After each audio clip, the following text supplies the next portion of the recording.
Halo, Assalamualaikum warahmatullahi wabarakatuh. Salam guru penggerak. Perkenalkan nama saya Vera Sasmita, saya calon guru penggerak Angkatan 10 Kabupaten Batubara, Provinsi Sumatera Utara. Pada kesempatan kali ini saya akan memaparkan tentang diagram trapesium usia dengan modul 1.2 yaitu mulai dari diri. Nah, berikut ini adalah diagram trapesium usia yang menggambarkan perjalanan hidup saya. Pada masa sekolah, saya mengalami beberapa peristiwa positif dan negatif. Usia 6-15 tahun, saya memiliki pengalaman positif. Di usia 18 tahun, saya memiliki pengalaman negatif yang menyakitkan. Pada usia 24 tahun, saya menyelesaikan sarjana pendidikan. Di usia 28 tahun, saya menyelesaikan pascasarjana dan saat ini saya berada di usia 32 tahun. Saya nantinya akan memasuki masa pensiun yaitu pada usia 60 tahun. Dari diagram trapesium usia tersebut dapat ditarik kesimpulan bahwa selisih pengalaman positif saya yaitu 17 tahun dan selisih pengalaman negatif saya yaitu 14 tahun. Pengalaman positif yang saya alami terjadi pada saat saya berusia 6 hingga 15 tahun. Saat itu, saya bersekolah di jenjang SD hingga SMP.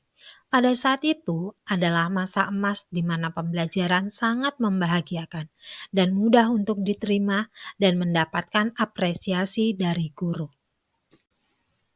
Sedangkan pengalaman negatif yang saya alami yaitu ketika saya duduk di kelas 12 IPA, suatu hari guru bahasa Indonesia ataupun wali kelas saya masuk.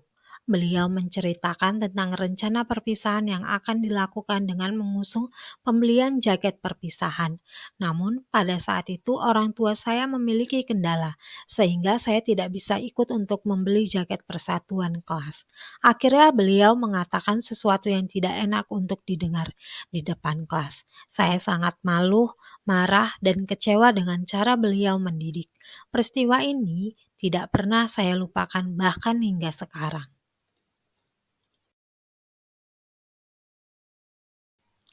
Adapun pihak yang terlibat pada peristiwa positif antara lain adalah orang tua yang memberikan apresiasi, guru-guru yang mengajar dengan sabar dan penuh dedikasi, serta teman-teman sekelas yang antusias selalu membantu untuk bertumbuh untuk jadi lebih baik.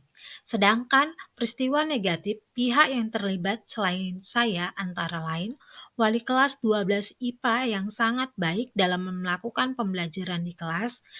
Saya banyak mendapatkan ilmu dari beliau meskipun saya tidak suka cara beliau dalam mengatasi masalah. Lalu yang kedua adalah teman-teman sekelas saya yang beberapa di antaranya juga merasakan hal yang sama seperti saya.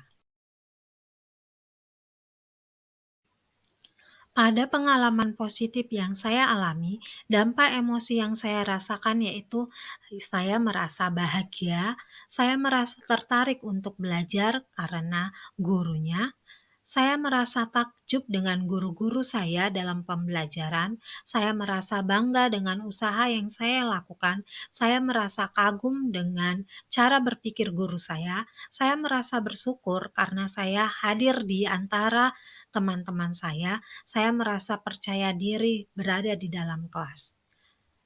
Sedangkan pada pengalaman negatif yang saya alami, dampak emosi yang saya rasakan yaitu saya merasa terkejut dengan perkataan guru saya merasa marah, sedih, dan kecewa dengan perlakuan guru saya tersebut. Saya merasa benci karena tindakan guru tersebut bukan contoh yang baik, dan saya merasa dendam karena merasa dihina dengan perkataan guru tersebut. Momen yang terjadi di masa sekolah masih saya dapat rasakan dan masih dapat memengaruhi diri saya di masa sekarang, karena peristiwa tersebut sangat berkesan dan membekas di hati saya, baik itu peristiwa positif maupun negatif. Hal ini terjadi karena pada masa sekolah, otak saya berkembang dan mampu untuk merekam peristiwa dengan baik.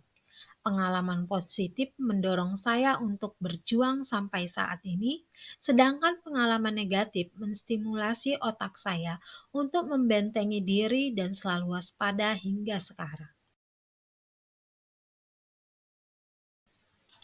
Nah, adapun pelajaran hidup yang saya peroleh yaitu tidak menyerah dalam berjuang meski kadang tidak mendapatkan keadilan.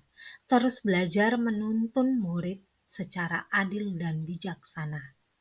Menjadi pembelajar sepanjang hayat seperti prinsip padi, mendidik murid dengan penuh kesabaran dan juga keikhlasan. Menjadi teladan dan memberikan contoh yang baik dalam mendidik murid dan menghadirkan pembelajaran yang berpihak pada murid. Nah, nilai-nilai yang saya yakini menjadi seorang guru adalah guru sejatinya adalah murid yang sedang kembali belajar untuk lebih memahami makna dan perannya untuk menciptakan pembelajaran yang berpihak pada murid. Berikut ini nilai-nilai guru penggerak. Yang pertama, berpihak pada murid. Yang kedua, reflektif. Yang ketiga, mandiri. Keempat, kolaboratif. Dan yang kelima, inovatif. Peran guru penggerak yaitu menjadi pemimpin pembelajaran, menjadi coach bagi guru lain, mendorong kolaborasi, mewujudkan kepemimpinan murid atau student agency, dan yang terakhir adalah penggerak komunitas praktis.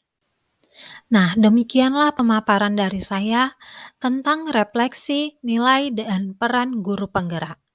Salam guru penggerak, tergerak, bergerak, dan menggerakkan. Sampai jumpa.